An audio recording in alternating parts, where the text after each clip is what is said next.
പ്രളയത്തിന്റെ പശ്ചാത്തലത്തിൽ താഴേക്ക് ഒഴുകിയെത്തുന്ന വെള്ളത്തിന്റെ അളവ് വർദ്ധിച്ചേക്കാവുന്ന സാഹചര്യത്തെ നേരിടാൻ ഉത്തർപ്രദേശ്, ബീഹാർ സർക്കാരുകൾ മുന്നൊരുക്കങ്ങൾ ശക്തമാക്കി. ഇരു സംസ്ഥാനങ്ങളിലെയും മുഖ്യമന്ത്രിമാർ അടിയന്തര യോഗം വിളിച്ചു. ആഭ്യന്തരമന്ത്രി അമിത്ഷാ മുഖ്യമന്ത്രിമാരുമായി സംസാരിക്കുകയും ചെയ്തു. അതേസമയം അപകട മേഖലയിൽ കുടുങ്ങിയവരിൽ 36 അംഗ മലയാളി ടൂറിസ്റ്റ് സംഘവും ഉണ്ടെന്ന് ഔദ്യോഗികമായി സ്ഥിരീകരിക്കപ്പെട്ടു.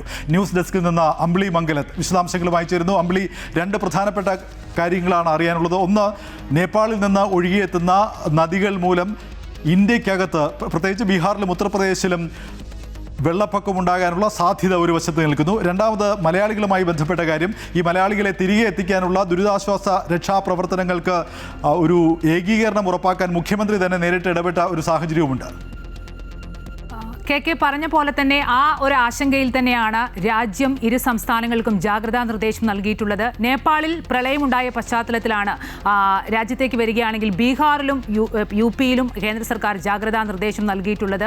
ഈ നേരത്തെ സൂചിപ്പിച്ച പോലെ തന്നെ ഈ കോസി നദി ഗണ്ഡക് നദി എന്ന പേരിലാണ് ഇരു സംസ്ഥാനങ്ങളിലൂടെയും ഒഴുകുന്നത്. അതുകൊണ്ട് തന്നെ പ്രളയജലം ഈ നദികളിലൂടെ ഒഴുകി ഇരു സംസ്ഥാനങ്ങളിലെയും ചില ജില്ലകളിൽ വെള്ളപ്പൊക്ക സാധ്യതയുണ്ടാകുമെന്നുള്ള ഒരാശങ്കയാണ് നിലനിൽക്കുന്നത്. എന്തായാലും കേന്ദ്ര സർക്കാരും സംസ്ഥാന സർക്കാരും നിലവിലെ സാഹചര്യം വിലയിരുത്തി പോവുകയാണ്. നേപ്പാളിൽ മിന്നൽ പ്രളയം ഉണ്ടായ സാഹചര്യത്തിൽ തന്നെ യു പിയിൽ യോഗി ആദിത്യനാഥും അതുപോലെ തന്നെ ബീഹാറിൽ സാമ്രാജ് ചൗധരിയും ഉന്നതതല യോഗം വിളിച്ച് നിലവിലെ സാഹചര്യങ്ങൾ വിലയിരുത്തുകയും ഒപ്പം തന്നെ മുന്നറിയിപ്പിനുള്ള ജാഗ്രതാ നിർദ്ദേശങ്ങളൊക്കെ നൽകിയിരുന്നു. കേന്ദ്ര ആഭ്യന്തരമന്ത്രി അമിത്ഷാ ഇരു സംസ്ഥാനങ്ങളിലെയും മുഖ്യമന്ത്രിമാരെ വിളിച്ച് ഇരു സംസ്ഥാനങ്ങളിലെയും കാര്യങ്ങളും സ്ഥിതിഗതികളും ഒക്കെ വിലയിരുത്തുകയും ചെയ്തു. ഇപ്പോഴും രണ്ട് സംസ്ഥാനങ്ങളിലും ഒരു ഉന്നതതല യോഗം ചേർന്നു എന്നാണ് മനസ്സിലാക്കുന്നത്. ബീഹാറിലേക്ക് വരികയാണെങ്കിൽ ഈ ഗണ്ഡക് നദീതീര പ്രദേശങ്ങളിലുള്ളവരെ മാറ്റി പാർപ്പിക്കാനുള്ള നടപടിക്രമങ്ങൾ ആരംഭിച്ചിട്ടുണ്ട്.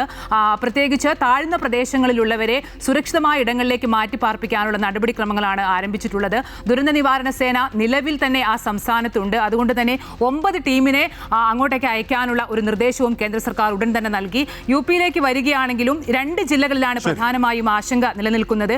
അതുകൊണ്ട് തന്നെ അവിടെയും 2 ടീമിനെ അയക്കാനുള്ള ഒരു സാഹചര്യമുണ്ട്. അങ്ങനെ കേന്ദ്ര സർക്കാരും സംസ്ഥാന സർക്കാരും നിലവിലെ സാഹചര്യങ്ങൾ വിലയിരുത്തി വരികയാണ്.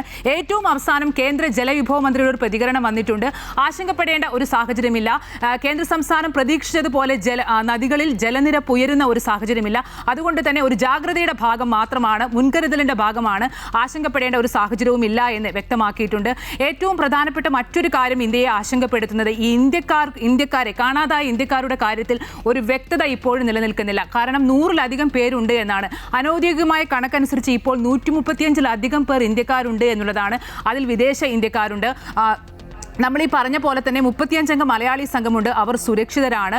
അവരെ കാഠ്മണ്ഡു വഴി നാട്ടിലേക്ക് എത്തിക്കാനുള്ള ഒരു ശ്രമവും ഇപ്പോൾ നടക്കുന്നുണ്ട്. അതിൽ സംസ്ഥാന സർക്കാർ ഇന്ത്യക്കാർ ഉൾപ്പെടെയുള്ളവരെ കണ്ടെത്താനുള്ള തെരച്ചിൽ ഊർജിതമാക്കിയിട്ടുണ്ട്. മലയാളികളെ മടക്കിയെത്തിക്കാനുള്ള ശ്രമങ്ങളും വളരെ ഊർജിതമായി തന്നെ നടക്കുന്നുണ്ട്.